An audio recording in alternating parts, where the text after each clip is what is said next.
পুরান ঢাকায় ঘটে যাওয়া নৃশংস হত্যাকাণ্ডের প্রতিবাদে বিক্ষোভ মিছিল ও সমাবেশ করেছে ইসলামী আন্দোলন বাংলাদেশ কুষ্টিয়া জেলা শাখা। বিস্তারিত থাকছে মঞ্জুরুল ইসলামের প্রতিবেদনে।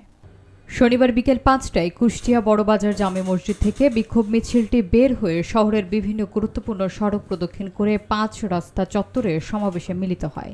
সমাবেশে সভাপতিত্ব করেন জেলা সভাপতি বীর মুক্তিযোদ্ধা আলহাজ আহমদ আলী, পরিচালনা করেন জেলা সেক্রেটারি জিএম তাওহিদ আনোয়ার, বক্তৃতা করেন জেলা সহসভাপতি আলহাজ শেখ এনামুল হক, জয়েন্ট সেক্রেটারি মুফতি ফরিদ উদ্দিন আবরার, শ্রমিক আন্দোলনের জেলা সভাপতি আনিসুর রহমান কামিল, যুব আন্দোলনের জেলা সভাপতি হাফেজ তাওহিদুল ইসলাম ও ছাত্র আন্দোলনের সাধারণ সম্পাদক মোহাম্মদ রুম্মান আহমেদ। বক্তারা অবিলম্বে হত্যাকাণ্ডের দোষীদের গ্রেফতার এবং দৃষ্টান্তমূলক শাস্তির দাবি জানান। একই সাথে তারা এই ধরনের ঘটনা পুনরাবৃত্তি রোধে কার্যকর পদক্ষেপ গ্রহণের আহ্বান জানান।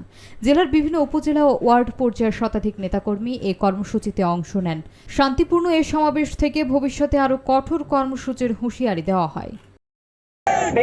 সোহাগকে যে হত্যা করা হয়েছে, এটা তো চাইলি যুগের বর্বরতাকে হার মানিয়েছে। আমরা স্পষ্টভাবে বলতে চাই, এই ধরনের কোন কর্মকাণ্ড আমরা দেখতে চাই না। আমরা সচেতন করে বলে দিতে চাই, ২৪-এর বিপ্লবের যোদ্ধারা এখনো মরে যায়নি, তারা এখনো বাংলায় জীবিত আছে, তারা বাংলা ছেড়ে চলে যায়নি। আমরা এখনো বেঁচে আছি।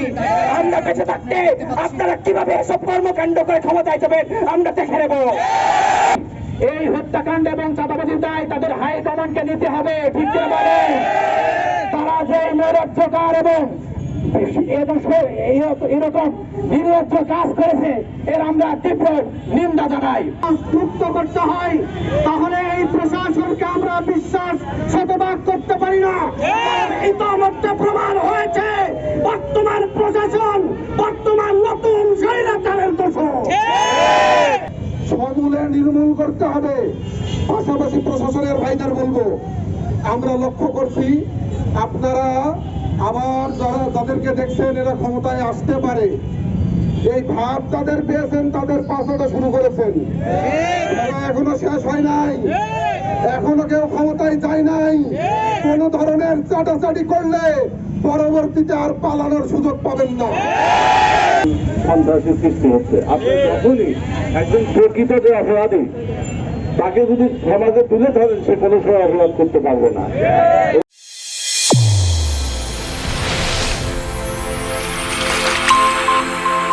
চ্যানেল A1 হৃদয়ের স্পন্দন।